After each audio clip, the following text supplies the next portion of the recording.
Okay, chapter 8 talks about writing. Writing is probably one of my favorite things to teach besides reading. Writing is the only way you really know, I feel like, if students are able to apply what they're learning. So when I teach writing, I'm teaching my students a way to express themselves. I'm teaching my students a way to be able to take what they have in their mind and put it on paper. I'm teaching my students a way to tell others how they feel, how they think, how things are made, how things happened. So for me, writing is a way of life. So I didn't want to spend too much time going over the strategies that they talked about because I thought those are pretty straightforward. And I liked a lot of them. One that I very much used in my classroom was raft, especially with my older students, 3rd and 4th grade. I used to really enjoy changing things up. So I'll give you an example of a raft that I use with my classroom in 3rd grade. So I did a unit on fairy tales and just teaching them how fairy tales had 3 parts. So what I did was I changed the rule. So I made them write a letter to Little Red Riding Hood's grandmother from the wolf, explaining why he was after Little Red Riding Hood. The letters were hilarious. They were great.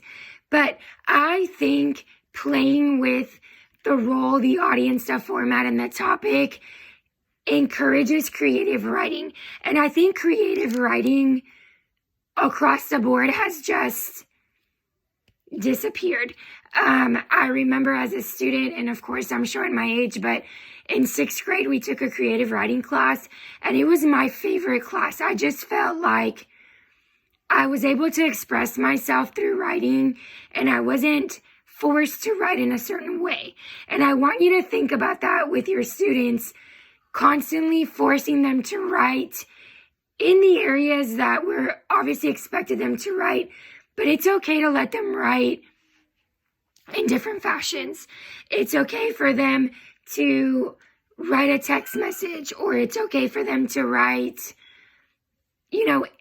a letter or a greeting card or a comic strip. Being creative with the way they write will only make them excited about learning, and that's really what we're trying to do. But raft for sure was something that I was all about when I was teaching my students how to write and how to write with purpose. The poetry section in the book I think is interesting. Poetry is hard, but I think it has a place in writing, and I definitely think it's a place in writing across the curriculum. So I also had my students write poems about decimals and fractions, and it was awesome. So just be creative when it comes to writing, and understand that writing could be an end task for any part of your teaching. I wanted to talk about rubrics. Rubrics are really good with writing because it gives your students an idea of where they're at. So when you're doing rubrics and you're grading your students' work and they have a rubric, they're able to see kind of where they're at. I struggle a little bit with rubrics because to me it's still a little bit subjective when they're grading it. But if you're specific on what it is you're looking for, so a clear topic sentence that addresses the main topic of what the writing needs to be about. Okay. If I have a topic sentence and it doesn't have anything to do with the main idea, well, I know my topic sentence isn't right. But if the rubric doesn't state that, then I don't really know what I'm doing. So rubrics are kind of a double-edged sword. So you have to be careful when you're creating them to make sure you're being very specific. On page 264, 8.15, the rubric for peer editing, love it. Okay, giving the students, when they are peer editing, a rubric for themselves and a rubric for a buddy to check their stuff, it helps the student grow.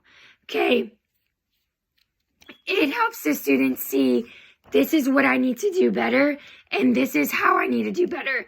Now,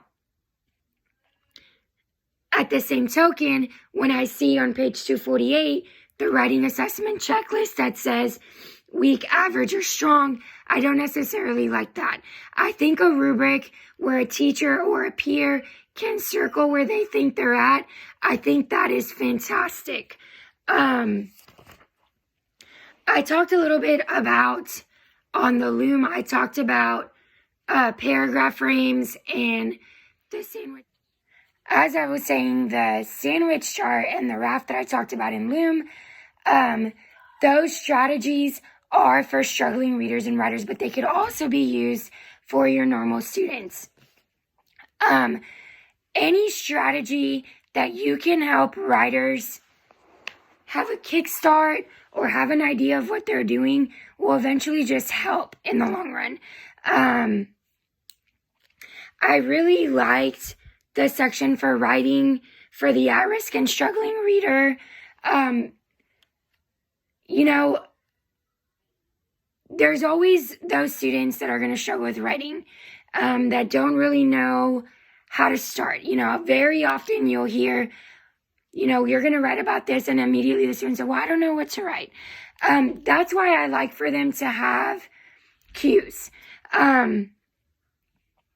So when I talk about cues is sometimes, I like to include, when I'm teaching writing in the content area or I'm teaching writing in general, some type of hints that might help them go in the right direction. Especially like, I used to call it my bag of tricks. So if they were struggling with coming up with an idea, my bag of tricks, I would have them come in and I would tell them, okay, we're going to write about when they lost their first tooth. And maybe they hadn't lost their first tooth. So I would have a book in my bag of tricks that talked about losing their first tooth. And I would have maybe a student sample in there to give them an idea. I would always like to do a class write whenever I did a prompt so that they had something to go by. Writing, it's a process. It's just like reading. And when you're doing writing across the curriculum, you're focusing on having them take the skills they're learning during writing into another area and another facet. The great thing about writing is it's an encoding. So they're going to be able to use the vocabulary they learn. They're going to be able to use the concept that you taught them to be able to complete their writing. The last thing I want to talk about is on page 250. The textbook talks about how to give them rules when you're showing them major text or you're using text, and how to condense it and how to work with writing. I really like that. Delete unnecessary detail, redundant information, use blanket terms. I like that list. I thought that was pretty cool. But mainly this chapter, I want you to really focus on how are you going to use writing in the content area? How are you going to use writing as an assessment? How are you going to use writing with your struggling writers to help them grow? Okay, writing is key. To me, you can't write if you can't read, and you can't read if you can't write. So they work together. You have to be a strong writer to be a strong reader. So really love this chapter. Thought they had great techniques. Make sure you check out the Loom so that you are able to learn a little bit more about a little bit more about paragraph frames and about that sandwich chart. And I'm going to post some videos on Raft and how other teachers use it. Okay?